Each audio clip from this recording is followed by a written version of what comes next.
Welcome back പ്രിയപ്പെട്ട പ്രേക്ഷകരെ. ഇന്ന് ജനുവരി മാസം 18-ാം തീയതിയാണ്, മകരമാസം 4-ാം തീയതി. പ്രിയപ്പെട്ട പ്രേക്ഷകരെ, ഞായറാഴ്ച സൂപ്പർ സൺഡേ. നിങ്ങൾ കണ്ടുകൊണ്ടിരിക്കുന്നത് ചൂട് കാപ്പിയും ചൂട് വാർത്തയും വാർത്താവിശേഷങ്ങളുമായി കോഫി വിത്ത് അരുൺ. ഇപ്പോൾ സമയം 10 മണി കഴിഞ്ഞ് 20 മിനിറ്റ്. പ്രിയപ്പെട്ടവരെ, റിപ്പോർട്ട് ബ്രേക്കിംഗ്. ശബരിമലയിലേത് വൻ സ്വർണ്ണക്കൊള്ളയെന്ന് സ്ഥിരീകരിച്ച ശാസ്ത്രീയ പരിശോധനാ ഫലം. 1998-ൽ വിജയമല്യ പൊതിഞ്ഞ സ്വർണത്തിന്റെ അളവ് കുറഞ്ഞു. ദ്വാരപാലക പാളികൾക്കും കട്ടളപ്പാളികൾക്കും ഭാരവ്യത്യാസമെന്നും BSE തയ്യാറാക്കിയ റിപ്പോർട്ടിൽ പറയുന്നു. അന്വേഷണ പുരോഗതി റിപ്പോർട്ട് നാളെ ഹൈക്കോടതിയിൽ നൽകും. ഫെബ്രുവരി 3-ന് മുൻപ് കുറ്റപത്രം സമർപ്പിക്കാനാണ് SITയുടെ നീക്കം. ഉണ്ണികൃഷ്ണൻ പോറ്റി ജാമ്യം കിട്ടുന്നത് തടയേണ്ടതുണ്ട്. അതേസമയം ശബരിമലയിലെ കൊടിമര നിർമ്മാണത്തിലും സ്വർണ്ണക്കൊള്ള നടന്നുവെന്നാണ് സംശയം. ഉപയോഗിച്ച സ്വർണത്തിന്റെ അളവ് ദേവസ്വം സെക്രട്ടറി റിപ്പോർട്ടിൽ രേഖപ്പെടുത്തിയിട്ടില്ല. നിർമ്മാണത്തിന് ഉപയോഗിച്ച വെള്ളി, ചെമ്പ് എന്നിവയുടെ തൂക്കത്തിന് മാത്രമാണ് രേഖകൾ നിലവിലുള്ളത്. UDF ഭരണസമിതി കാലത്തെ നിർമ്മാണ റിപ്പോർട്ടിന്റെ പകർപ്പ് റിപ്പോർട്ടിന് ലഭിച്ചു. SITക്ക് മേൽ രാഷ്ട്രീയ സമ്മർദ്ദമുണ്ടെന്ന് ദേവസ്വം ബോർഡ് മുൻ അംഗം അജയ് തറയിൽ പറഞ്ഞു. ശബരിമല ദ്വാരപാലകർ, കട്ടളപ്പടികൾ, വാതിലുകൾ ഇവയിലുള്ള സ്വർണം അടിച്ചു മാറ്റിയ തീവെട്ടിക്കൊള്ള കഴിഞ്ഞ ലോക്കൽ ബോഡി തെരഞ്ഞെടുപ്പിൽ അവർക്കുണ്ടായ പരാജയത്തിന്റെ ഒരു കാരണവും അതാണ് എന്ന് വ്യക്തമായപ്പോൾ ഈ SITയിൽ ചില ആളുകളെ കടത്തിവിട്ട് ഞങ്ങളെ പോലെയുള്ള ദൈവവിശ്വാസികളായ കോൺഗ്രസുകാരായ ആളുകളെ കൂടി ഇതുമായി ബന്ധപ്പെടുത്തി ഇതിന്റെ ഗ്രാവിറ്റി കളയാനുള്ള ശ്രമത്തിന്റെ ഭാഗമായിട്ടാണ് ഈ വാജിവാഹനത്തിന്റെ കഥ അറിയാമായിരുന്നിട്ടും നുണയായി പ്രചരിപ്പിച്ചത്. ഈ ധ്വജപ്രതിഷ്ഠ ഉപയോഗിച്ച സ്വർണത്തിന് കണക്കില്ല എന്ന് പറയുന്ന ഏത് മൂഢനാണ്? കേരള ഹൈക്കോടതിയിൽ ASP കുറിപ്പ് കൊടുത്ത കണക്കിനകത്ത് ഓരോ ദിവസവും ഉപയോഗിച്ച രാവിലെ തൂക്കം എത്രയാണ്, വൈകുന്നേരം തൂക്കം എത്രയാണ് എന്ന് കാണിച്ചുകൊണ്ട് കൃത്യമായ കണക്ക് എഴുതി കൊടുത്തിട്ടുണ്ട്. നമുക്കൊപ്പം ഹരിയും ഉണ്ട്, ഒപ്പം സജോയും ചേരുന്നുണ്ട്. ആദ്യം ഹരിയിലേക്ക്. ഹരി, വളരെ പ്രധാനപ്പെട്ട വിവരം ഈ രണ്ട് കാര്യങ്ങളാണ്. ഒന്ന്, ഈ ഫെബ്രുവരി 3-ാം തീയതി ഉണ്ണികൃഷ്ണൻ പോറ്റിക്ക് ജാമ്യം കിട്ടാനുള്ള സാഹചര്യമുണ്ട്. കാരണം ഫെബ്രുവരി 3 ആകുമ്പോഴേക്കും 2 കേസുകളിലും 90 ദിവസം പിന്നിട്ടിരിക്കും. അതായത് ദ്വാരപാലക ശില്പപാളി കേസിലും കട്ടളപ്പാളിയിലും സ്വാഭാവിക ജാമ്യം കുറ്റപത്രം സമർപ്പിച്ചില്ലെങ്കിൽ കിട്ടുകയും ചെയ്യും. നിലവിൽ അത് തടയാൻ വേണ്ടി വളരെ പെട്ടെന്ന് തന്നെ കുറ്റപത്രം തയ്യാറാക്കുമോ SIT? BSEയുടെ പരിശോധനാ ഫലത്തിൽ വരുന്നതും ഈ സ്വർണ്ണക്കൊള്ള നടന്നു എന്നുള്ളത് സ്ഥിരീകരിക്കുന്ന വിവരങ്ങളാണ്. സ്വർണത്തിന്റെ അളവിൽ കുറവ് സംഭവിച്ചിട്ടുണ്ടെന്നാണ് നമ്മൾ മനസ്സിലാക്കുന്നത്. അതിന്റെ അർത്ഥം ഈ BSE റിപ്പോർട്ടിന്റെ അടിസ്ഥാനത്തിൽ കുറ്റപത്രം തയ്യാറാക്കുന്നതിലേക്ക് പോകുന്നു എന്നുള്ളതാണ്. പക്ഷെ അപ്പോഴും തൊണ്ടി മുതൽ കണ്ടെടുത്തിട്ടില്ല എന്നുള്ളത് SITയെ പ്രതിരോധത്തിലാക്കുമോ ഹരി?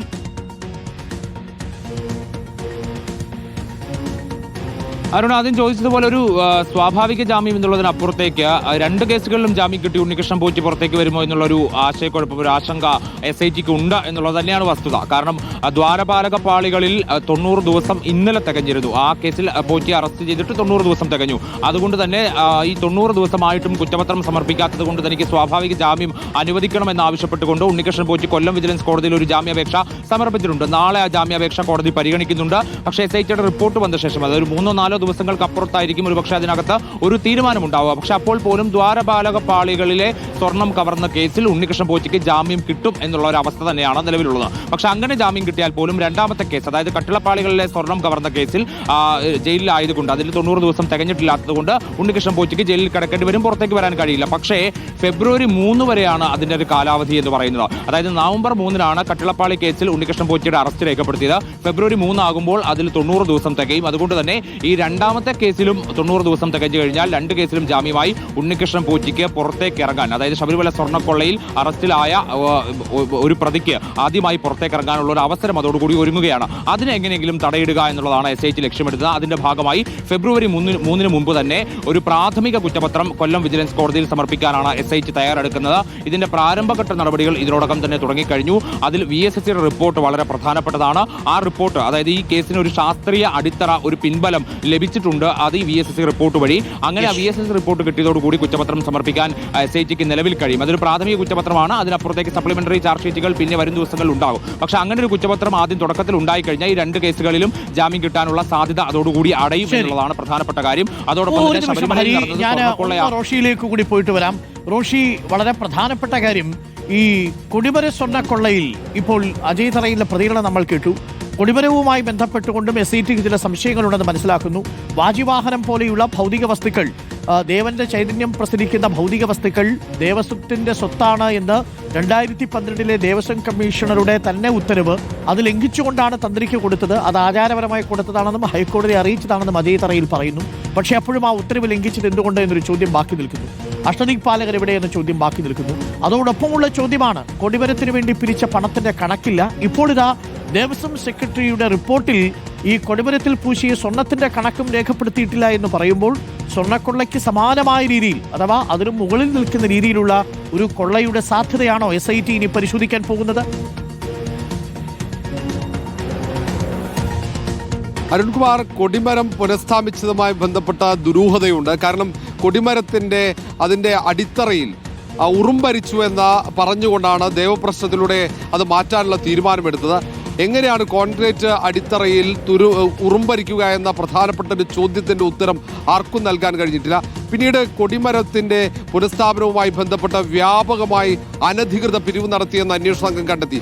അതിനപ്പുറത്തേക്ക് ഈ കൊടിമരം നിർമ്മിച്ചതുമായി ബന്ധപ്പെട്ട് സ്വർണ്ണക്കൊള്ള നടന്നു എന്ന സംശയമുണ്ടാക്കുന്ന തരത്തിലുള്ള ഒരു റിപ്പോർട്ട് കൂടി പുറത്തു വരികയാണ്. ദേവസ്വം സെക്രട്ടറി കൈമാറിയ റിപ്പോർട്ടിൽ ഈ സ്വർണ്ണക്കൊടിമരം നിർമ്മിക്കാൻ എത്ര തൂക്കം സ്വർണം ഉപയോഗിച്ചു എന്ന് വ്യക്തമാക്കുന്നില്ല.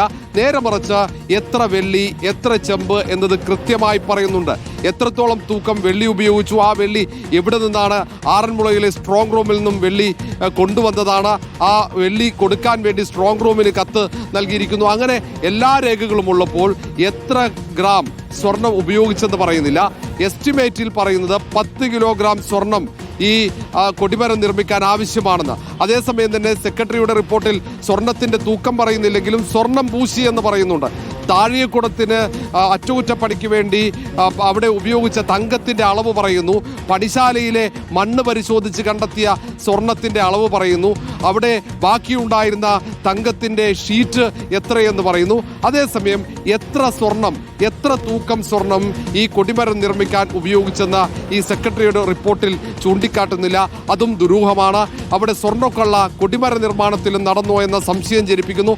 മാത്രവുമല്ല, നിലവിൽ അനധികൃതമായി പണം പിരിച്ചു എന്ന കണ്ടെത്തലുള്ളത് കൊണ്ട് തന്നെ ഇത് സംബന്ധിച്ച അന്വേഷണത്തിന് പ്രത്യേക അന്വേഷണ സംഘം തയ്യാറെടുക്കുകയാണ്. അതിനിടയിലാണ് ഞെട്ടിക്കുന്ന മറ്റൊരു റിപ്പോർട്ട് കൂടി പുറത്തു വന്നിരിക്കുന്നത്. അരുൺകുമാർ, പ്രധാനപ്പെട്ട വിവരമാണ്. SIT കൊടുക്കുന്ന റിപ്പോർട്ടിൽ ഇതൊക്കെ ഉണ്ടാവും. നാളെ കോടതിയുടെ നിരീക്ഷണവും ഇക്കാര്യത്തിൽ പ്രസക്തമാണ്. സ്വർണ്ണക്കൊള്ളയിലേക്ക് അന്വേഷണം നിജപ്പെടുത്തേണ്ടതുണ്ടോ, അതല്ല കൊടിമരക്കൊള്ളയിലേക്ക് കൂടി അന്വേഷണം നീട്ടണമെന്ന് കോടതി പറയുമോ? ഇക്കാര്യത്തിലൊക്കെ വളരെ പ്രധാനപ്പെട്ട വിവരങ്ങളുണ്ട്. അതെല്ലാം കോടതിയുടെ നിരീക്ഷണത്തെ മാത്രം ആശ്രയിച്ചിരിക്കുന്ന കാര്യങ്ങളാണ്.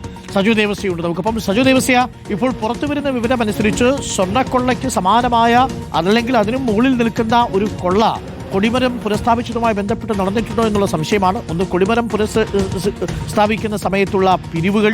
2, കൊടിമരത്തിൽ പൂശിയിരിക്കുന്ന സ്വർണത്തിന്റെ അളവ്, നേരത്തെ ഉണ്ടായിരുന്ന പറകളിൽ ഉപയോഗിച്ചിരുന്ന സ്വർണത്തിന്റെ അളവ്. ഇത് സംബന്ധിച്ച് ദേവസ്വം സെക്രട്ടറിയുടെ റിപ്പോർട്ടിൽ അത് കാണാതെ പോയത്. എന്താണ് അജയ് തറയിൽ നൽകുന്ന വിശദീകരണം? സജു ദേവസ്യ. ഡോക്ടർ അരുൺകുമാർ, 2 കാര്യങ്ങളാണ്. ഒന്ന്, വാജിവാഹനത്തിന്റെ കൈമാറ്റം, അതുകൂടാതെ കൊടിമര പ്രതിഷ്ഠ. ഈ 2 കാര്യങ്ങളിലും ഉയർന്ന ആരോപണത്തെ അജയ് തറയിൽ പ്രധാനമായും പ്രതിരോധിക്കാൻ ശ്രമിക്കുന്നത് SIT ഇപ്പോൾ സമ്മർദ്ദത്തിലാക്കി പുതിയ നീക്കത്തിന് ശ്രമം നടത്തുകയാണ്. അതായത് ഇടത് നേതാക്കൾ പ്രതികളായതുകൊണ്ട് കോൺഗ്രസുകാരെ ആരെങ്കിലും പ്രതിയാക്കണം, അതിനുവേണ്ടിയും ആസൂത്രിതമായി ഇതിന്റെ ഗ്രാവിറ്റി കുറച്ചു കാണിക്കാൻ നടത്തുന്ന നീക്കത്തിന്റെ ഭാഗമാണ് എന്ന ആരോപണം ഉന്നയിക്കുന്നു. മറ്റൊന്ന്, അദ്ദേഹം പറയുന്നത് ഹൈക്കോടതി ഈ വാജിവാഹന കൈമാറ്റം ഹൈക്കോടതി അംഗീകരിച്ചതാണ്. അതിൽ ഏതെങ്കിലും നിലയ്ക്ക് ആചാരപരമായ കാര്യങ്ങൾ പരിഗണിച്ചുകൊണ്ടുകൂടിയാണ് അത് ചെയ്തത്. അതോടൊപ്പം ആ കൈമാറ്റം ഹൈക്കോടതി അംഗീകരിച്ചു എന്നതുകൂടി പറയുന്നു. മറ്റൊന്ന്, ഈ കൊടിമരത്തിന്റെ കാര്യമാണ്. അതിന്റെ സ്വർണം സംബന്ധിച്ചുള്ള കാര്യങ്ങളിൽ കൃത്യമായ അതിന്റെ അളവും തൂക്കവും സംബന്ധിച്ചുള്ള റിപ്പോർട്ട്, അതായത് അഡ്വക്കേറ്റ് കമ്മീഷണറാണ് മേൽനോട്ടം വഹിച്ചത്. അദ്ദേഹത്തിന് തന്നെ റിപ്പോർട്ടുണ്ട്. അതും കോടതി അംഗീകരിച്ചു എന്നുകൂടി അദ്ദേഹം പറയാൻ ശ്രമിക്കുകയാണ്. പക്ഷേ അപ്പോഴൊരു പ്രശ്നമുള്ളത്, നേരത്തെ വാജിവാഹന കൈമാറ്റത്തിന്റെ കാര്യത്തിലാണെങ്കിൽ അത് സംബന്ധിച്ച് മുൻപൊരു ഉത്തരവുണ്ടായിരുന്നു. ആ ഉത്തരവ് പരിഗണിക്കാതെയാണോ റിപ്പോർട്ട് പോയത്? അതാണോ ഹൈക്കോടതിയിലേക്ക് എത്തിയത്? പിന്നീട് ആ റിപ്പോർട്ടിന്റെ വിശദാംശങ്ങൾ ഉൾപ്പെടുത്താതെ പോയത് കൊണ്ടാണോ അംഗീകരിക്കപ്പെട്ടത്? അതുകൊണ്ടാണോ അത് പ്രശംസിക്കപ്പെട്ട് അംഗീകരിക്കപ്പെട്ടു പോയത് എന്ന കാര്യമുണ്ട്. പക്ഷേ ആ കാര്യത്തിലെല്ലാം കോടതിയുടെ മേൽനോട്ടത്തിൽ തന്നെ ആയതുകൊണ്ട് അത് കോടതി തന്നെ ഇടപെട്ടാണ്. ഇനി തുടർ നീക്കങ്ങൾ ഉണ്ടാകുമ്പോൾ സ്വാഭാവികമായും അതുകൂടി പരിഗണിച്ച് എന്ത് നീക്കമാണോ SIT നടത്തേണ്ടത് അത് കോടതിയുടെ അനുമതിയോടുകൂടിയാകും എന്നാണ് പ്രധാനമായ കാര്യം. അതേസമയം അജയ് തറയിൽ പറയുന്ന എന്തെങ്കിലും ഒരു പണപ്പിരിവ് നടത്തിയിട്ടില്ല, അങ്ങനെ ഒരു കാര്യമേ ഇല്ല. ഈ കാര്യത്തിൽ എല്ലാം അഡ്വക്കേറ്റ് കമ്മീഷണറുടെ മേൽനോട്ടത്തിലാണ് നടന്നത്. അതുകൊണ്ട് അതിന് പുറത്തുള്ള എന്തെങ്കിലും ഒരു പണപ്പിരിവോ മറ്റു കാര്യങ്ങളോ നടന്നില്ല. ഇതിലെ ഈ സ്വർണത്തിന്റെ ഉപയോഗം സംബന്ധിച്ച് അല്ലെങ്കിൽ അതിന്റെ കണക്കുകൾ സംബന്ധിച്ച് വ്യക്തത കുറവൊന്നും ഉണ്ടായിട്ടില്ല. അത് മുഴുവൻ കണക്കുകളും പബ്ലിക് ഡോക്യുമെന്റായി തന്നെയുണ്ട്. കോടതി അംഗീകരിച്ച പശ്ചാത്തലത്തിൽ അത് പബ്ലിക് ഡോക്യുമെന്റ് ആണ് എന്ന പ്രതിരോധമാണ് അജയ് തറയിൽ മുന്നോട്ട് വയ്ക്കുന്നത്. Thank you. ഇപ്പോൾ സജു ദേവസ്യാണ് വിവരങ്ങൾ നൽകിയത്. റോഷിപ്പാലും ഹരിയുമാണ്.